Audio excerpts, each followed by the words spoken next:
right, I'm back. So I'm going to sit so I can get to my notes here and go back a step here.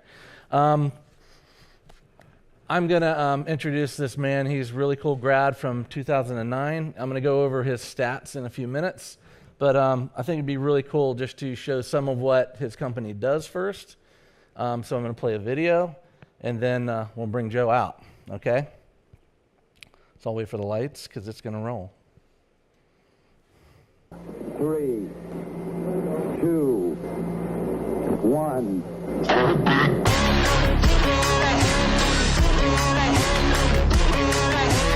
Liftoff.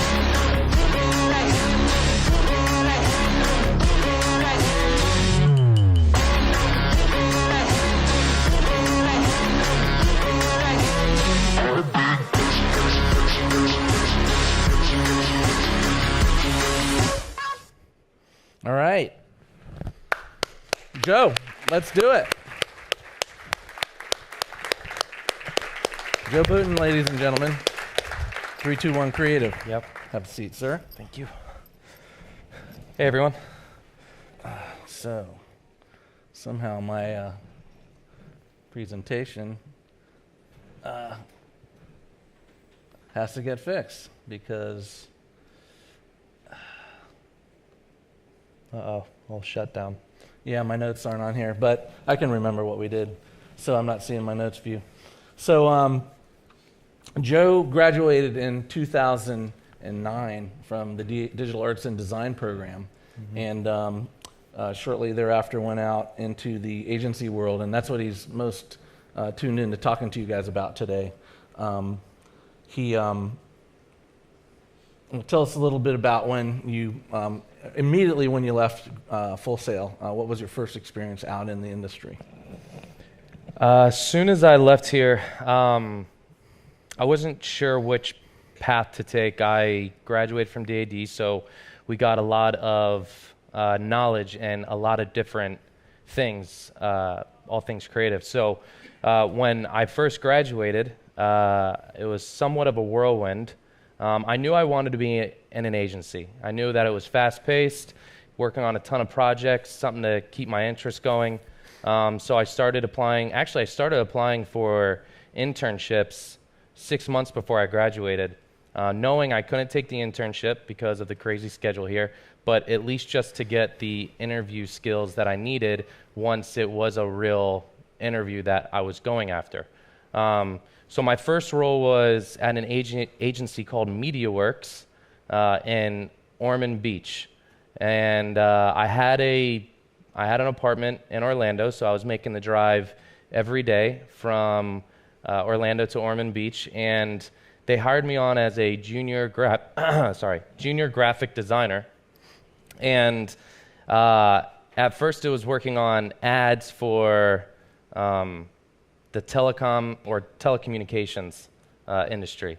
So if you guys have seen those direct mailers in your mailboxes, that was like AT&T or Bright House. That was most likely our agency that did them in a little town on Ormond Beach. So my first job was a little agency, but taught me a lot and kind of propelled me to going and trying out another role, which was more in the corporate world, which was ESPN. And ESPN was very different. A lot of red tape. It was a cool environment to work at, but you would be stuck on the same project for months or the same show for months, doing the same graphics over and over. We mostly worked on the outdoor things for ESPN, so I wasn't even able to really work on the like cool Sports Center or what you guys probably imagine ESPN. It was still really cool. I got the experience of a corporate design job, which was a lot different than an agency design job. From ESPN, I actually went to I went to Disney as a contractor designer, and that was working a lot with the parks and their events that Disney would hold for businesses that would come and hold conferences. So that didn't last too long because I felt like it was the same thing with the corporate environment. Again, working in a cubicle wasn't really, it was a very sterile place to work, and it really didn't pull the emotions or the creative emotions out of me. From there, went to Golf Channel. Golf Channel was really cool. Had a really awesome time at Golf Channel. But I knew I wanted to do something more. I wanted to get back in that agency role. I had some freelance on the side, which is an awesome benefit to the industry that we're in that you can utilize. And from Golf Channel became 3.2.one. And 3.2.one has been growing ever since, and I'm extremely proud of what we've been able to grow at 3.2.one, and hope to tell you guys more about it. Did you ever have the feeling at those earlier jobs like things could be done in a better way, and did it build up on you like that? Like, I got to create my own agency, or yeah, I mean, as a designer, as I'm sure you guys know, you always feel like what you're working on, it can always be tinkered around, or you get another set of eyes on it, and you have a buddy come over to you and say, hey, maybe try this. So in the corporate jobs, there wasn't a lot of sharing of ideas, which is something I missed in the agency world. We collaborated a lot. But I did feel like I could voice something when working at those jobs, but the hierarchy that they put in place for you was really hard to, have it be explained to them because they moved at such a fast pace, and it was very corporate, and two, for them to actually implement or execute it. So yeah, there was that frustration. All right. Oh, and one little accolade I didn't mention is last year, 2017, Joe was given the honor of being picked by the Orlando Business Journal's 40 under 40. So that's kind of cool. I mean, how did that happen? I don't know. Somebody must have told on you and nominated you. Yeah, no, it was really cool. I was 31, so I think I was one of the youngest to receive the honor of 40 under 40 at 31 years. So it was a really cool experience. Got a lot of notoriety, and it really gave a lot of legitimacy to 3.2.one as well. So if I take anything away from that award, was it actually propelled 3.2.one. Yeah, getting promoted in the the magazine itself is going to bring business. Absolutely, yeah.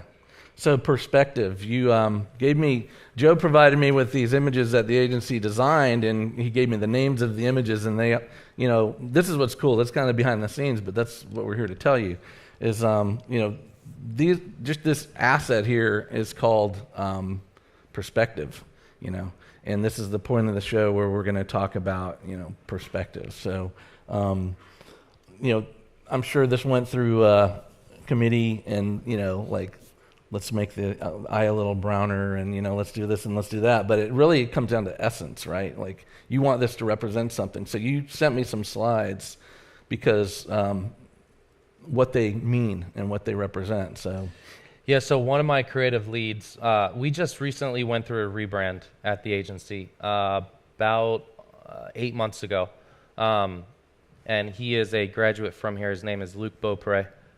He was a huge part of the rebrand. And when we were going through and we finally picked our identity, he started creating these images because us as an agency, we didn't really want our logo to be the focus or the focal point. We wanted to almost be in the background, very minimal. We wanted to almost be like an Easter egg in a game where you see an image and, oh, okay, wow, and the iris of the eye is the logo. We wanted the logo to be an afterthought and for our work to speak for itself, not the logo speak for itself. So, yeah, these images that you guys will see are things that Luke created. They're very simple and timeless, but they speak volumes to who we are as an agency. Yeah, super understated. It's like 30% opacity, the logo. You know, you don't see it at first. Yeah. Subtle. Yeah, he and Luke, if you guys ever get the chance to meet him, he probably worked countless hours. He's very meticulous and a perfectionist. So there's things in here that I can't even explain that he did to this photo that would probably be awesome if I could. So we talked about, he gave you an overview of what he did after Full Sail, and I was talking to Joe the other day, and he had mentioned 3 months into his first internship, he had an epiphany, sort of a realization. Do you remember that part of the conversation? I don't. So you said, I realized I had to do something. I had to make myself indispensable. Yes, yeah. Yeah, as you guys going into a career, me as an employer now, we always look for designers, digital strategists, web developers, account managers who are indispensable, who actually have a value proposition that we just can't let go of. Especially designers. Designers are finicky. It's a tough career if you are just playing the safe route as a designer. Some of our best designers that we've had come in and out of 3.2.one have made themselves irreplaceable, indispensable to our agency and to us, and it's because they had passion outside of just the hours of 9 to 5. You know, we were talking earlier, a lot of my designers, you look on their Instagram or their Facebook or their Dribble accounts, Behance, they actually love what they do. You know, whether they're taking a trip and they take their DSLR camera and they create these awesome photos or videos while they're on a vacation in their downtime, or while they're at lunch at the agency, they're sketching or creating video. You know, even with my digital strategists, they're always looking at a campaign of how to optimize it or mess with the budgets, understanding conversion rate optimization and how to better it. So I would say one great piece of advice that I got here before I graduated from Full Sail was to make yourself irreplaceable. Find whatever you have and show your employer that you need to work for them or you need to work with them. That was one of the biggest traits that I got from here, is to find yourself irreplaceable. You're telling me your perception of the people that you're looking to hire. You look at them online, you look at their Facebooks, and that's when that came up. You know, they're on vacation, but they're still doing design, they're still doing photography, they're still posting it to Instagram, whereas other candidates, not so much. Yeah, we have two. I'm normally in the third part of the interview, but we normally have two interviewees that come into 3.2.one. It's the one that we can tell passion is just radiating off of them. They have integrity. We have core values at 3.2.one, and those two are huge to us, integrity and passion. You can tell the guys who just desperately need a job, and they feel like they can come here and be a part of an agency that's growing. And then you can tell the guys who actually live what they talk about and love what they do, because we don't look on your Instagram or Facebook or Dribble accounts, LinkedIn, whatever it is, to troll you. We look to see if you are actually speaking the part, or if you actually are the part that you come in and interview with us, that you live that. I find it very difficult to have a true designer only work between the hours of 9 to 5. I think that's almost impossible when you're in this type of industry. So we talked about the time after Full Sail, and then we did mention that you started 3.2.one. So I had a question. What is, a digital agency in 2018? What is it that you guys do? What are the services and what are the products that you're making, and what are you doing for your clients? Yeah, when we first started, it was just me and another graduate from here, Brian Gunter. We were a creative boutique. We would do anything that fell in lines of the Adobe Creative Suite, with Photoshop, Illustrator, InDesign.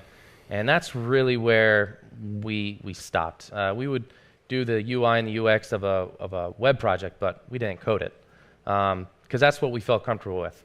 I knew that things were changing. A lot of the older agencies in town, like the Ambars, Anston Stoner, the ones that really have cemented their spot here for a number of years, were starting to evolve more into what people were calling a digital agency. And I had no idea what that meant.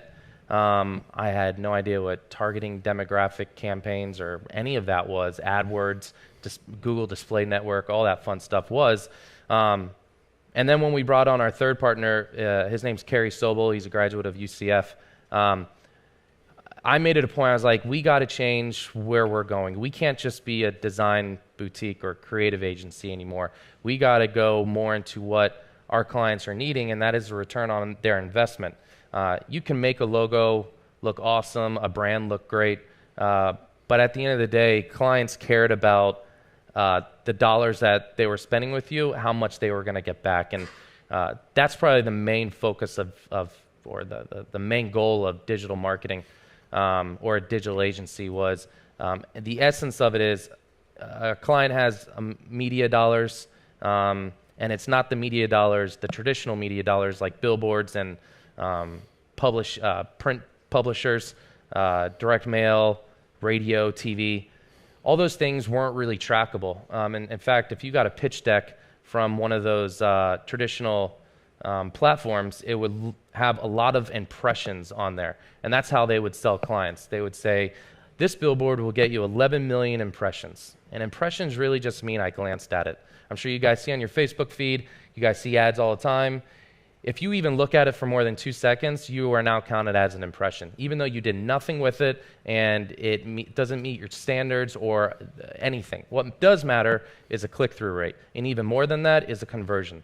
So knowing that now, we tailored our digital agency to become more data-driven off of those things of what clients actually care about. No client really cares about impressions. There used to be marketing plans created off impression ratio marketing, and that's how they would create their budgets.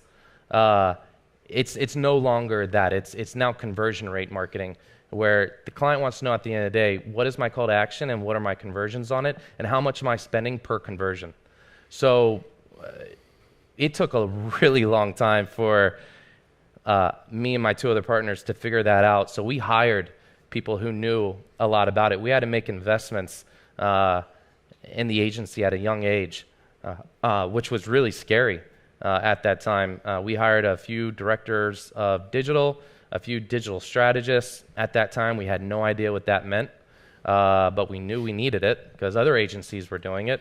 So we hired and they taught us, and slowly but surely we built a digital agency, and we built one that actually does show results and shows data to back that up. So I guess a digital agency today is one that doesn't just talk about numbers. It's one that looks and finds how to mess with campaigns and actually provide real results. We were just having a conversation about CRO, conversion rate optimization, at the agency about 2 days ago, and how we cannot sound so salesy when we're pitching to a client. You should use CRO. A client or a marketing director or VP of marketing isn't going to really understand what CRO is. They're just going to think that we're just pitching them so that they can give us more money. So what we try to do is we try to bring it down to a level to where they can understand that it really is an added benefit and that they are going to get the results that we can provide with using conversion rate optimization. So I would say agencies are held up to a much higher standard now because everything is so transparent. We have to show our clients Google and Facebook invoices, exactly what we're spending, where we're spending it, how much our commission is, I mean, to the cent. So a digital agency today, and I think for a long time, is going to be completely transparent. Mm-hmm. Yeah, the 2 seconds for an impression, it takes me 2 seconds to roll my eyes on something. Right, you know? So report this ad. You're doing a great job of orienting us to what a digital agency is. We had another conversation about personnel. We're going to get into people later, but personnel like roles. There's producers, directors, there's creative director, there's art director, digital strategist. Could you give a quick overview of how 3.2.one structured department-wise? You've got logistics, etc. Yeah, so we have 4 departments. We have our creative department, which is brand designers, UI, UX, production designers. We have our data department, which is digital strategists, data scientists, digital marketers, QA. And then we have our tech department. We build our own tech, not hardware, but SaaSes and native apps, integrations, APIs. And then our 4th is our operations department. That's our integrated account managers, project coordinators, project managers. They're the guys who really run the agency at the end of the day. And it's funny because those aren't the glory jobs, and that's another breed of person. Yeah. Where are you getting those people from? A lot local. UCF Boot Camp has been providing some good talent. Valencia has been providing good talent. We've had some really awesome writers out of Rollins College come. But really, if you guys want to know an inside secret, the agencies, how they get really good talent, because the talent it's already working, is poaching. But it's not something. It's something that is kind of not really talked about. But at the end of the day, you post something on your LinkedIn page, another talent that is already hired will see it and will be interested. And you don't really outward poach a person, but they become interested knowing that that person's going to see it, that you want to hire for the agency. Mm-hmm. Yeah. A lot what we look for is agency experience, but for our junior positions, we look for just that drive and passion. Something you and I have in common, we talk about spaces a lot, so we're going to jump into the part about the environment you've been designing. See, being a CEO of an agency isn't just, it's running the business, but it's taking care of the creatives and these other 3 departments. We had an interesting conversation about how your partner would have made a very technical space, and you guys would love it because you'd have every computer and every input device and output device and every plugin and every piece of software. But tell us why you had the space downtown designed the way it was. Yeah, so this is our 3rd space. This is roughly around 7,000 square feet. And before what you see here, it was just a shell. It was there was no HVAC, there was no electrical. It was just cement and columns. This is in the Chase Plaza downtown. So Kerry, he's a very strategic, business-minded partner, which I need. It's a perfect yin and yang that we have.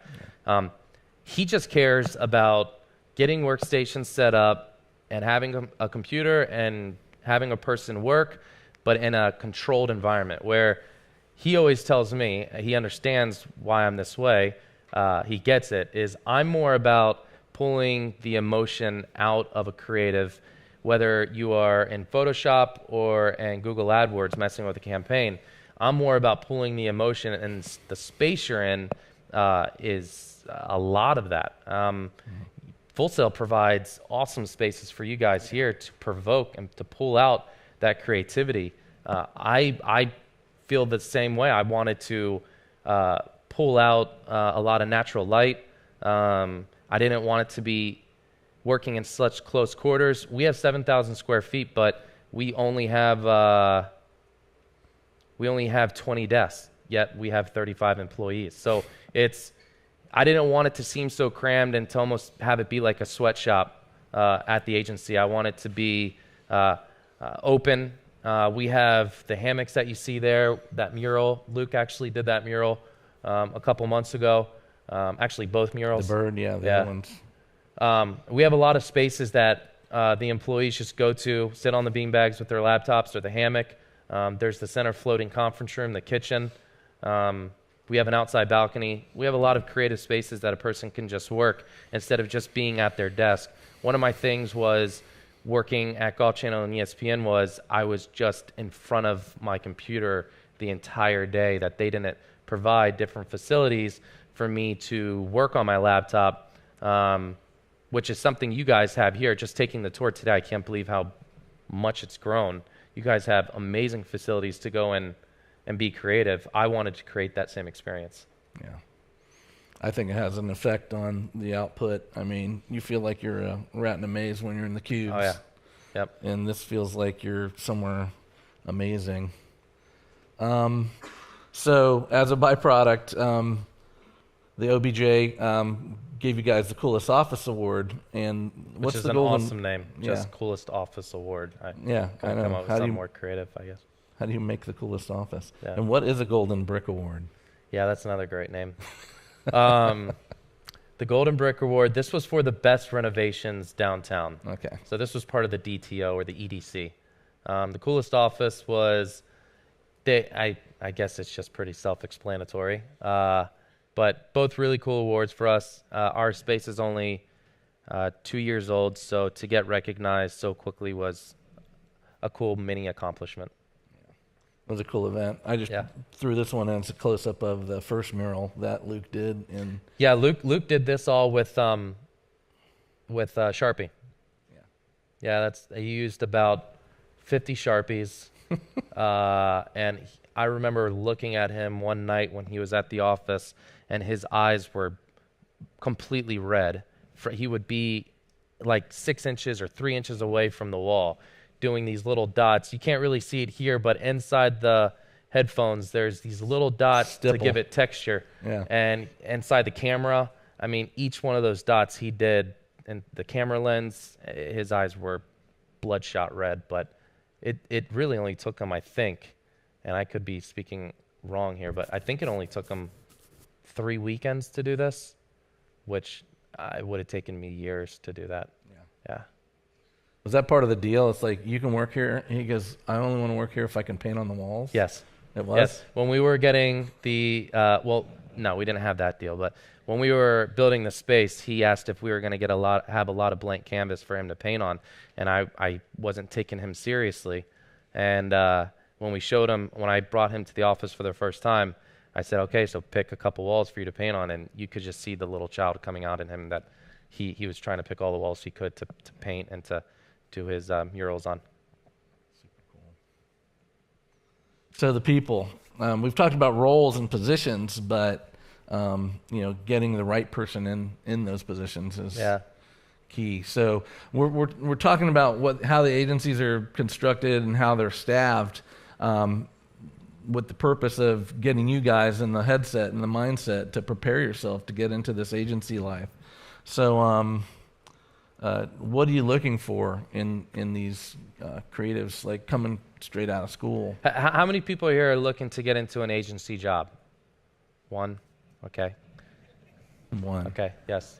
All right. Okay, only takes one. There you go.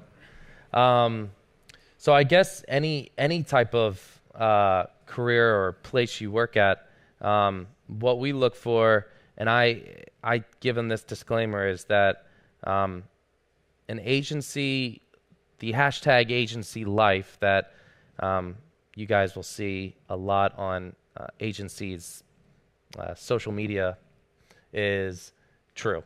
Agency life is so different than, I feel, than any other job. It is very fast-paced.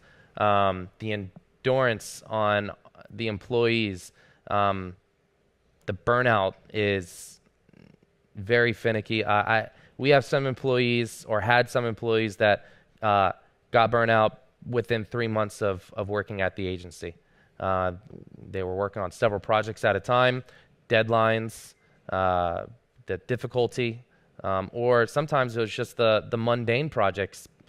Not everything at an agency is what you guys see on TV, where you're working on McDonald's ads or Gatorade or Nike or one of those other really popular brands. A lot of the times, a lot of our clients are in the health and wellness field, where we're working on hospital ads. And sometimes those ads aren't even fun either, because you're working with hospice.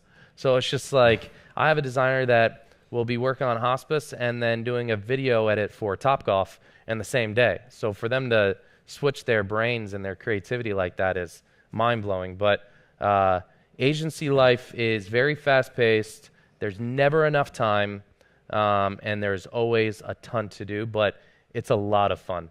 What did that wise man say? Creatives need two things. Yeah, to succeed, not enough time and a plan. Yeah. It's so true. That's the motivation. Tell us about launch. Launch Console. So this is in collaboration with one of our clients for the tourism unit at Space Coast. So they were looking for, we launched this about 3 months ago, and we have a little over 20,000 downloads and an insane amount of active users, especially during a launch, because what this does is gives you a countdown to a launch that's happening. I think there's one tomorrow or Monday. And this gives you a compass to where you can look, and it will say engaged when you're looking in the right direction for a launch. We're about to have a phase 2 where it will use Oculus Rift or Oculus Go, to where if you have Oculus Go, you can feel like you're right at a SpaceX launch, that you're 100 yards away from it if you have it. And what we'll have is a spinning 3D camera on site. We're just trying to figure out the networking issues right now for that to happen. But there's a lot of cool things with this app. This is one of our newest products with our clients that we built from the ground up, and there's a lot of cool tech that went into place. So it's called Launch Console if you guys want to download it. So this is just one of the variety of things that you guys have been doing, Yeah. So again, with our 3 departments, or 4, creative, data, and tech, we work on a number of projects within a day. This one was, or the Launch Console one was something that we had, I think, 2 months to build, from getting the wireframes done to development. We're working no less than on 10 to 15 projects a day. We have a lot of video editors that are working on a ton of video. We work on a ton of ad campaigns. My director of digital is probably pulls his hair out every day with as much money that he has to manage for a company's campaign. So it's again, I know there wasn't a lot that was interested in agency, but if you're interested in working on different things in a single day, and not working on the same thing day after day, agency would be a good choice, or for you to check out, because it really does kind of move at a pace. I have employees come to my office all the time saying that the number one thing they love most about 3.2.one was they're working on something different every day, and they're not going into a building where they know exactly what they're going to work on. They have something in mind, but their to-do list is filled up the moment they walk in. I think it would be a good place to start interning early in your career, so you could get a taste for it and see if you could. Proving ground. Yeah, we do have an internship program as well. If you hop on over to our site, 3.2.1theagency.com, you'll be able to check it out if you go to the careers page. I recommend it. So what's the name behind this image? This was... I don't know. It was just it was another... Explode, or it was something like Explode, but it was... This is the one I was going to use to talk about the culmination, bring all... It's called Ignite.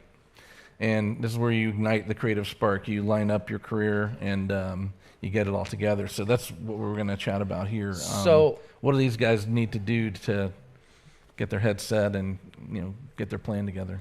So like I said, I started interning or preparing my portfolio no less than 6 months before I graduated. But I didn't prepare it in a way where if I got a job or a test, which, how many designers are in this room? Okay. All right. So I didn't, the telltale sign of a portfolio designer and just a naturally awesome designer is we can tell when your portfolio looks amazing. And then we ask you to do a test and it's not at the degree of your portfolio. And so my only suggestion would be to make sure you're not working on your portfolio so long that you get comfortable with it and you're always tinkering around with it. Work on new things so that you're keeping your creative chops alive, and you're working on different aspects. You could throw up on your portfolio 100 different identity packages, but don't work on the same identity package over and over and over until it's so perfect that an employer looks at it and is like, wow, this is awesome. And then they ask you to do a simple like email design test, and it's like, what happened to that portfolio designer? We get those types of designers come in our doors all the time. So my first advice would be, don't work on your portfolio so much. Work on things that you're uncomfortable with as a designer. Work on those things so that you can become comfortable, because the number one thing I found when I was at my first job was the whole jack of all trades, master of none mentality actually really isn't true in the advertising world. You have to be the master of, well, the jack of all trades, but master of a few. And at my first job, I started out as a junior graphic designer, and what made me, I feel, irreplaceable was my boss came to me one day and said, Joe, do you know motion graphics? I said, yeah, I do a little bit, and because of my stint here, I went through Keith Richardson and went through his class, and I learned motion graphics. And he's like, well, can you help with this 30-second commercial? And I gave it a go, and he loved it. The client loved it. And you could tell that it kind of shifted me from this junior graphic designer role to more of a irreplaceable, now multimedia designer. And it was almost like a promotion without it actually being said. So taking all of what you guys are learning here, designers or not, whether you're web developers, entertainment business, whatever it is, taking everything that you guys have here and putting it into some sort of equation where you can use it in the outside world is a huge benefit. We have web developers where, you know, if they just knew HTML and CSS, they really wouldn't be of any value to us. There's some value, you know, obviously to front-end development, but there's even more value when they might know a lot about UX, or they might know a lot about user interface and the different psychologies behind user interface and user journeys. So the one piece of advice that I have in the whole taking all your skill sets that they're teaching you here is to try to focus on a couple, not all of them, but a couple that you feel you can go into a career and utilize those things to find yourself irreplaceable out of business. Speaking of resources and getting prepared, I mean, your skill set's one thing, but making people aware of that skill set. I'm trying to flip this into career development. How much did you use career development, and how much did you have to work to make clear what skills you really had? I mean, yeah, they have your resume, yeah, they can see your portfolio, but what was that relationship like, and how did they help you? I bugged the hell out of career development a few months before graduation. Carol was my career development aide, and I was in her office all the time. She knew me on a first name basis. I didn't even have to have my badge on. She just knew that Joe was going to come in today and bug her about a resume or my portfolio, some interviewing skills, people that were looking for jobs, employers that were looking for positions to fill. I utilize career development here a ton. And not only career development that I utilize, but I utilize my mentors, which are the teachers here. Mac was an awesome influence on me. Keith Richardson, Scott, really all my teachers here I used the hell out of, because they have the experience, they have the knowledge, and they have the passion. They'll work with you before a lab starts, after a lecture. They'll work with you on the weekends. I utilized career development. I utilized every single facet of Full Sail. One, because I knew how expensive it was, so I was going to get my money's worth. And two, because I knew what the vision was here, and you can see how it's grown. I knew what the vision was here, and it was to cultivate creatives like myself to not only just go to a 4-hour lecture or a 4-hour lab, but it was to use everything that was built here to your advantage. So I used Mac, I used the green room. I used a lot of my teachers to prepare myself for the outside world, because once I graduated, it was a very weird place. I felt very comfortable here at Full Sail, being here for 21 months. I knew that Zachly's was going to feed me, and I knew my teachers. I could stay in their class if I just didn't want to go home. I could finish up a portfolio piece. So going in that kind of sterile environment of my first job, I felt really out of place. So I used their experience to help knowing what was going to be out there, or the unforeseen of being a student here. So you went from a world where you had mentors and peers and you're constantly getting feedback to out in the industry. What did we say? Nobody has time to mentor you. No one has time. Yep. Yeah. It's that's true. That's very hard to actually harness. Is no one, they say they have time and people want to mentor you and help you out, but it is really a dog-eat-dog world out there, and you just have to prepare yourself and have the confidence. Coming from Full Sail, they help build confidence, and my confidence was so high coming out of Full Sail that I did feel confused for a little bit, but once I knew where I stood and found myself in this creative environment that wasn't Full Sail, and I understood that it wasn't Full Sail, all the mentorshipping here and the learning and the aid that I got here really started to take hold. Very cool. I think I want to show the rebrand video, the closing video, but then do the Q&A and open it up to here and online for. Yeah. So real quick with our rebrand, 3.2.one. A lot of people asked us, what's that mean? I grew up in Cocoa Beach. Obviously, our area code is 3.2.one, but that is not the reason why I called it 3.2.one. As easy as I would like to say it is, but that's not creative. As we were going through the rebrand, I was talking with Luke and Carmen, our creative director, and we were kind of just brainstorming back and forth what really 3.2.one meant to us. And this icon that you guys see, for us is we call it the moment. So a lot of these images in this video that you're about to see is a person living in a moment. This dancer, this might be the climax of her routine, and this is her moment. So the icon for us is the moment. Us as producers at 3.2.one, we live before the moment happens. So the planning, the strategizing, the research, the design, the development, all that comes to a culmination of the moment, and that's when it all comes together, and that's what we try to provide to our clients. So 3.2.one, and then it's the moment. So a lot of that, as growing up, was my dad has worked at NASA for 40 plus years. Seeing the space shuttle launch in my backyard was an awesome feeling, and my dad telling me that the last final seconds of any launch is the most crucial, because it's the culmination of all the engineers' hard work, the months and months of planning that not a lot of people realize, all taking effect until zero, and then it's liftoff. And the amount of work that has to be done to provide that shuttle to go up into space is kind of how we feel as an agency.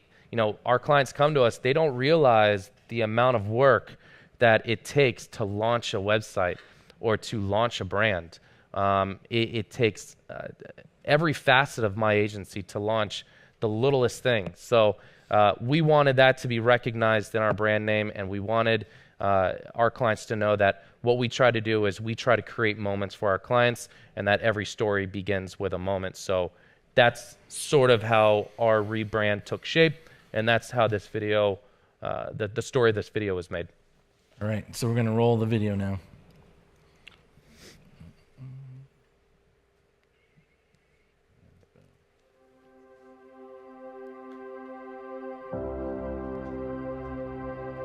Every story begins with a moment. Moments are where destinies are shaped and passions are discovered.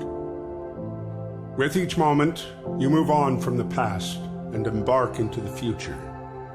Moments exist to breathe purpose into all of us, as well as take our breath away. And it's within these moments where we discover our ambitions, our meaning, our desires, our successes, and failures. In life, you should never wait for moments. You should create them. Because when you do, you will discover that there are simply no ordinary moments.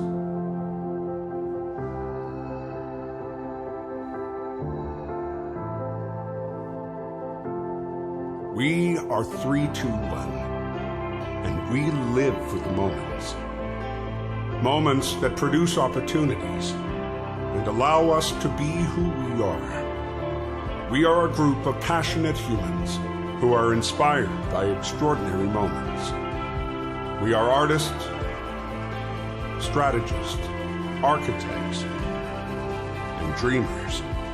We live to help our clients tell their story. We are purveyors of impact, needle movers, and connectors of creativity. We are instigators, disruptors, and champions of our own cause. We create experiences that last. There's no limit to how far we will go to help brands captivate their audiences. We live for these moments, the ones where the fruition of who we are helps you become who you are. We are 3.2.one, and we live for moments. Let us help you create yours.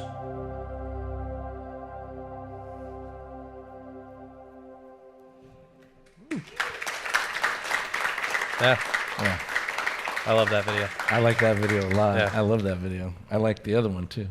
Yeah, that took Carmen, our creative director. He really outdid himself with that one. He each shot we did.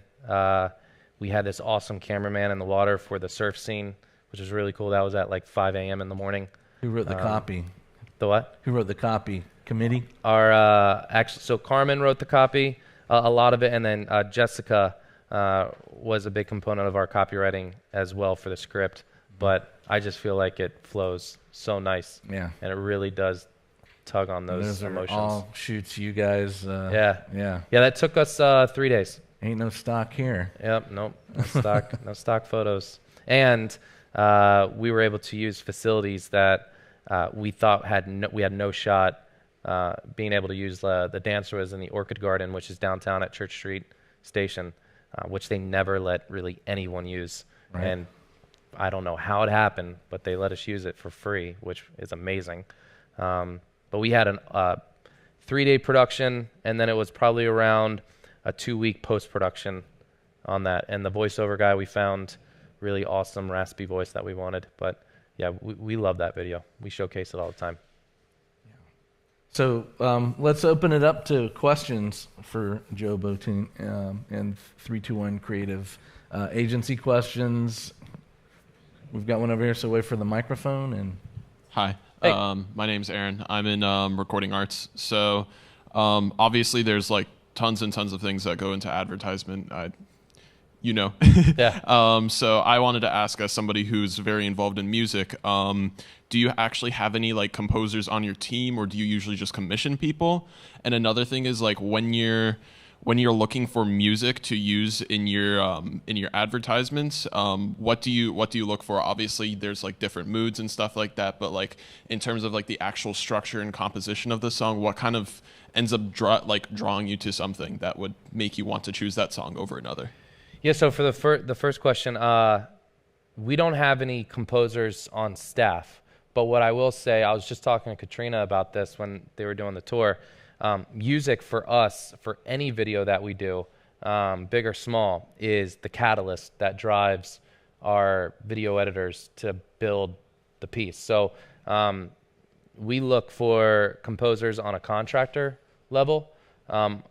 Maybe at one point we'll become a video house even more than what we are now, and we will need the on-staff composers. But as far as how we use video, or when we use video all the time, and music all the time, and we look for all different types of composers. I guess it depends on the brand and the type of video it is. But with your second question, what do we look for?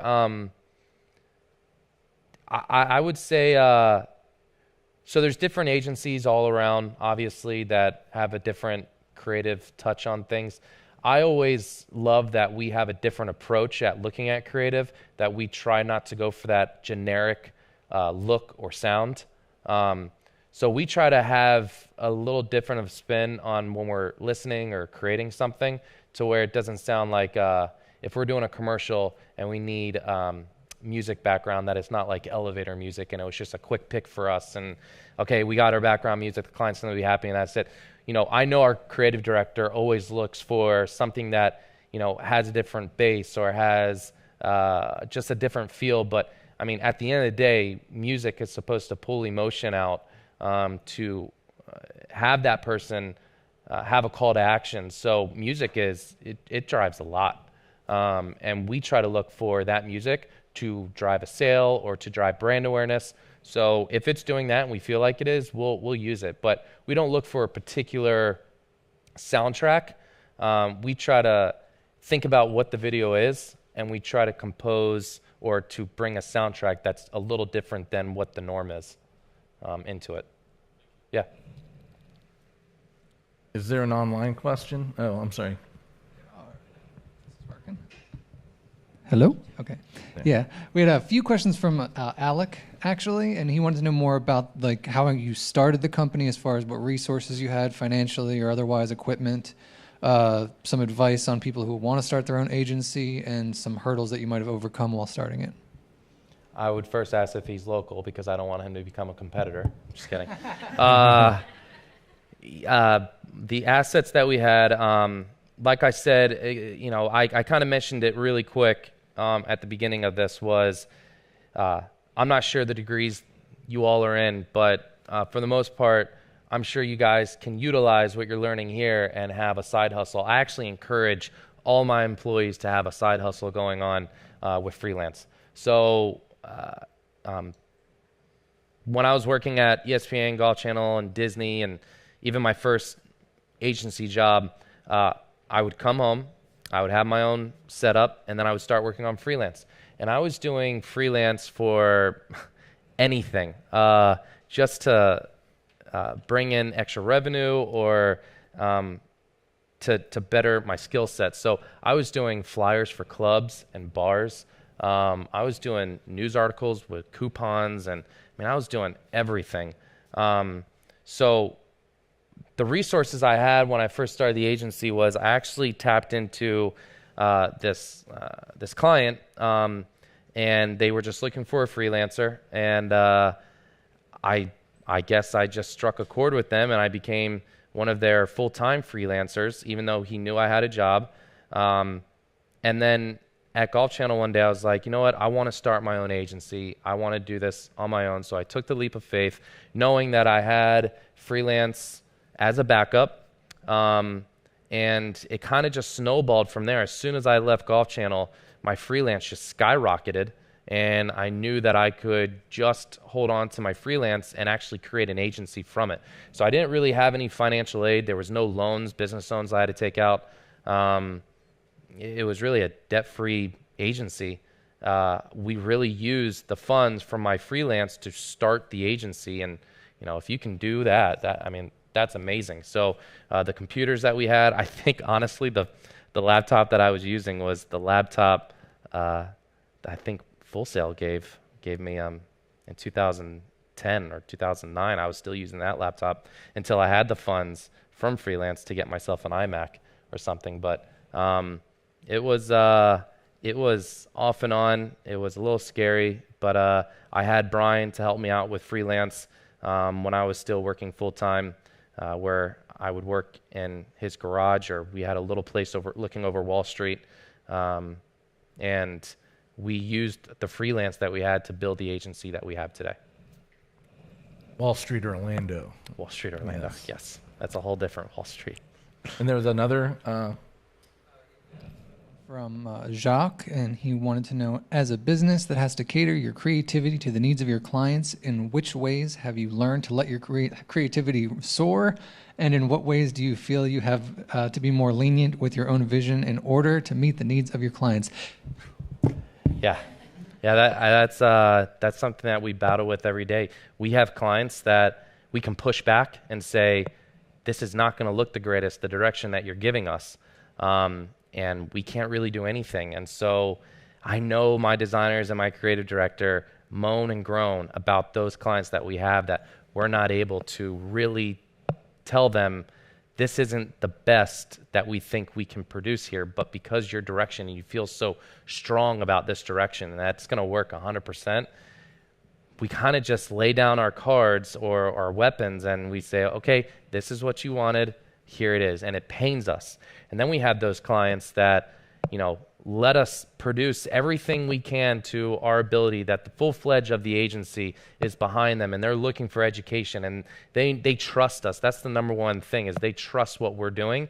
That's when I think, it speaks for itself. The awards that we've won have been with the clients that have let us soar and really let us give us as much creative freedom as possible. And I wish I want to write a blog about this, is that, the client doesn't always know best, like the customer isn't always right. But it's tough at times, and it's something that we deal with on a daily basis, is how do we keep our clients happy with telling them that they're wrong? So it's tough, and it's something that, we really have to walk on eggshells around with a lot of these clients. On that real quick, isn't each job different though? Because I've had clients that they know way more than we know on the topic, and then they came to us because we're creative, so there's both ends of the scale. You'll get ones that are just dying for your help. Yeah, we've had clients in let's see, the bodybuilding industry, which we don't know that much about bodybuilding then, but now we do, because we're doing all the creative and the marketing plans and the campaigns, and we've learned so much about that industry, about health and wellness, about tourism, education, flight academies, that, all these things that you don't really know about, your clients are kind of teaching you, but they trust that you will pick up quickly so that you can help them with their marketing and be their marketing department. We have, wait for the microphone, but, where are we at? Hello? There we are. Hi. Hi. First off, Joe, I want to thank you for coming in and speaking today. I know Welcome. that there has been a lot of key points that were useful to us. So my question is, going back to your comments about being seen as an asset or being indispensable, and other than being a jack of all trades, master of a few, can you expand more on like the soft skills and hard skills that, in your view, can be seen as being an asset to an agency? Yeah, I mean, a lot of them really have nothing to do with your job, but a lot about your personality. My number one focus as CEO is culture. Culture as an agency or in an agency it's a lot. I mean, it's everything. So how to become irreplaceable? We have current employees and we've had past employees where they might not have been the best at their skill set, but they had the attitude to become the best. They had the willingness, the drive, the passion, positivity radiated off of them, knowing that we've had to ask them to stay after work on the weekends to hit deadlines, and they would do it unwillingly, they would do it without even questioning what the purpose. They didn't think that we were, overworking them. They might have, but they didn't say anything about it. But it's those employees that we look for that, not that are just willing to work overtime. That's not what I'm trying to get at. But the guys that just had a positive radiance about them, knowing how hard agency life is, or any type of new career for a recent grad is. You guys are going to find yourselves in some difficult conversations where you might not be getting paid enough for as much work as you're producing.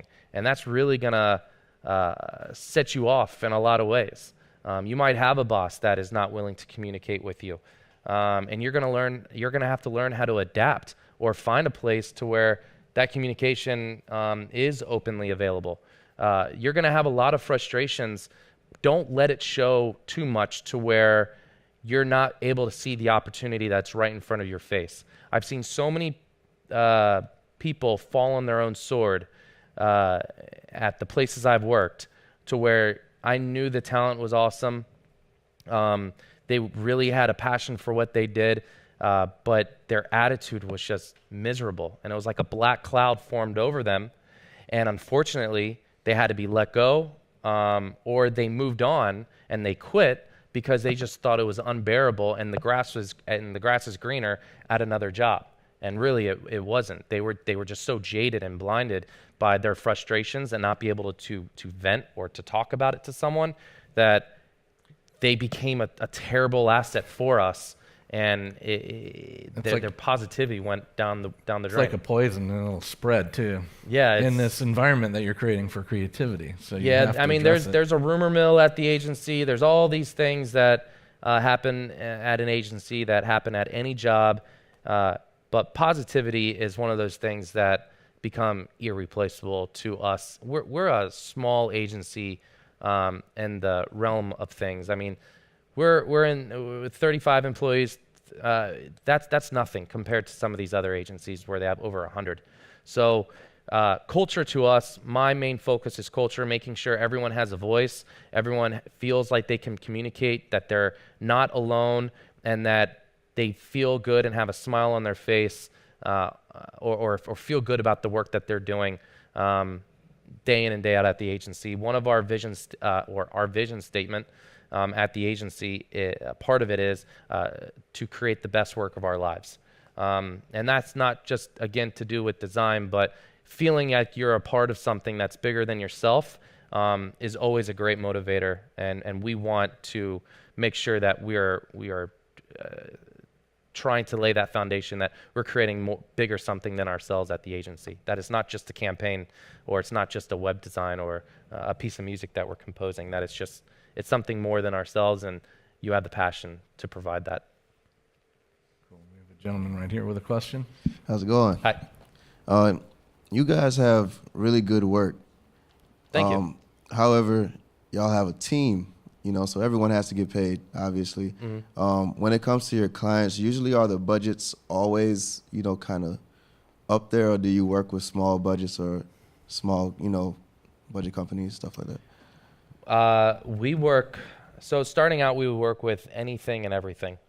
It didn't really matter. If they had $1 and their marketing budget was $1 a month, I was willing to take them on, because I knew I needed the experience to become more of a legitimate agency.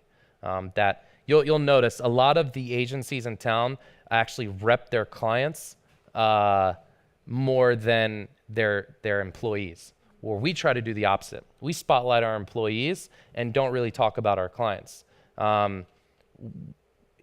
Marketing budgets is a funny thing. We're having an event on marketing budgets soon, but we work with budgets big and small. But as we've grown, obviously those budgets have gone higher and higher. But that's only because of the results that we've been able to provide to last to other clients. A lot of our clients come in off of referrals from other brands. There's some clients that go through our website that will be a tech startup, and they'll say, we need you to raise $20 million in 6 months, and we can't pay you right now, but we are legitimate. We have a team behind us. We have no money. Can you help build our brand and a pitch deck? And we might say yes, depending on how much work we have, if we believe in it. We have a client scorecard that we go through with every brand that comes to us to work with us. And if they don't meet the criteria of what we want to bring in-house, we don't do it, no matter how large their budget is. Well, a huge budget, there might be some things that we change. But for the most part, we try, again, culture. You bring in a client that messes up your culture, then you're messing up other clients or other people's attitudes, and that's the last thing you want to do. So marketing budgets is big and small. We like to stay in that medium range because that's what we feel comfortable in right now. Yeah. How are we doing? More online or? Okay, you're ready. I'm dead center. Yeah. There you go. So I had this. First of all, how's your afternoon going? How's Good. your day going? Good. Yes. Okay. Just want to clarify with that. Thank you. Yeah. I figured I'd ask. So I just jotted down from the first slide you've written or that you put up there. Because I knew you worked for ESPN. You said that there was a lot of red tape, and I don't know if you can go into like detail about this, but you said that it was ESPN. There was a lot of red tape with like creatively, and Golf Channel you had a good time, and from Golf Channel you kind of created 3.2.one. So like, was that like the difference between that? Was like really the creative like freedom you had working with Golf Channel? There's just a lot of political ideation. You really can't. I mean, to set up a meeting at any corporate job, and at least my experience, there's meetings about meetings and corporate environments that I've been in. So what I mean by red tape was if I had an idea about a show that I was working on for Golf Channel, it was a lot more accepted than a web project that I was working on at ESPN for their outdoor channel. So what I mean by red tape is I probably had about 7 different bosses, a lot of hierarchy. You didn't know the org chart at all, if one even existed. You weren't really sure who to go to.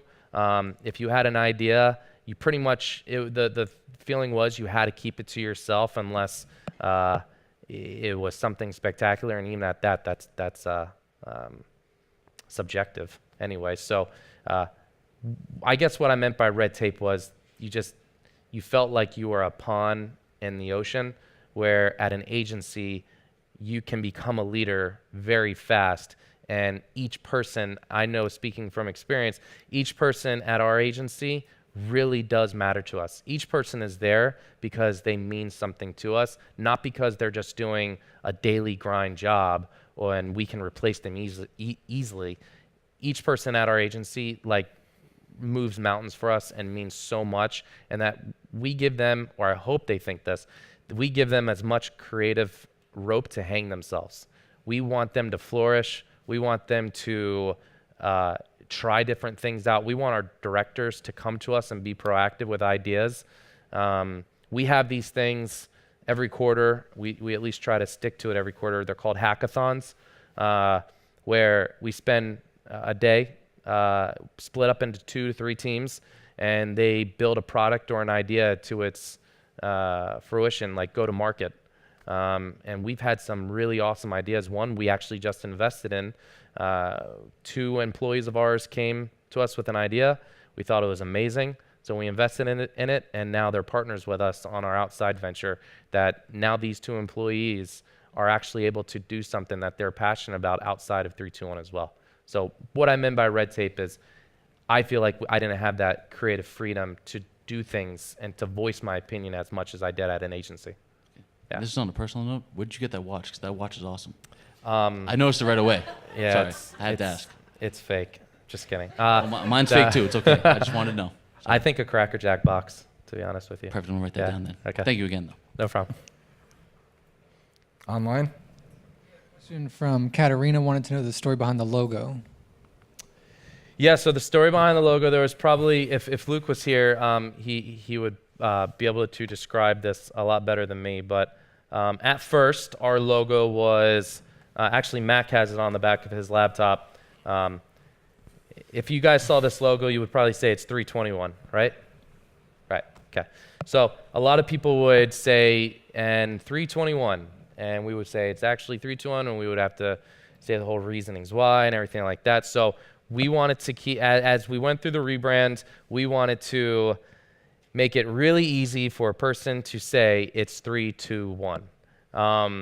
And Luke probably went through about no less than 200 different types of logos. And one day, after doing some research, we were like, let's just be easy about it.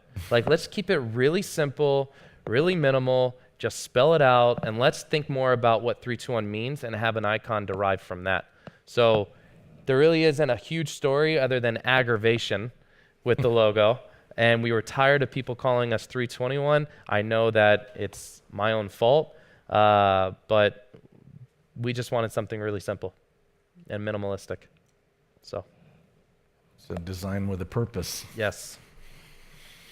I think she has a question. Okay, yeah. So my question is, for you as like an employer, what makes a portfolio like stand out from the rest? Like, is it cohesiveness, like a certain element that's on it? Is it like the show of taste, or what specifically? Real life examples. A lot of the portfolios that we see are, we look for website design a lot, UI and UX. We look for like real life examples of what our designers are used for. Very rarely is a designer, at least at our agency, used for fun little illustrations. It's mostly for ads that have a really good layout, composition. Attention to detail is huge in portfolios. Knowing little things like typography is huge. Alignment. The type of fonts that you chose, the hierarchy of the fonts, knowing what the title between what the title font was and then what the subtitle font was, and the differences and weights between the two to spell that out to a consumer or a user. But I mean, speaking for my creative director, I think he likes real life examples and a portfolio like, oh, look, they worked on this. Even though you didn't actually work on it, maybe you repurposed BMW's website, right? We love portfolios of repurposing. We had this designer years ago where he repurposed and did a rebrand for the Baltimore Ravens, and that was really cool. And he's a brand designer now at some huge agency, I think in New York. But he was able to come in and create awesome brands for us really early on at our agency. And it was because I think he was comfortable with repurposing brands and had that real life portfolio work to where he could come in straight into 3.2.1 and start working day one. There wasn't that like hesitancy of executing an ad or executing a MoGraph piece. So I think what we look for, for designers, we look at portfolios first, resumes second. Actually, we look at character first, then portfolios, then resumes. Real life examples and a portfolio. I would definitely have that be a huge amount of your work. And like I said, have things that aren't in your portfolio that you are in an interview and say, oh, I just worked on this the other day. Because it makes us know that your portfolio wasn't worked on for years and that you just perfected it so much. Show some, spontaneous examples of work on your phone, and we love that spontaneity in designers. Yep. Very cool. Well, I'd like to thank all of you guys for coming out tonight and visiting us online as well. Oh, there was a question. I've been told to. Too late. I was being told to wrap it up. Yeah. So, do we have time for one more or no? We do not. We have to shut it down. So, Joe and I'll hang out if we can. Do we have time to hang out here for a few minutes? Okay, cool. So, the local audience, you can come up and ask a few more questions until we get kicked out. For online, thanks a lot for coming by.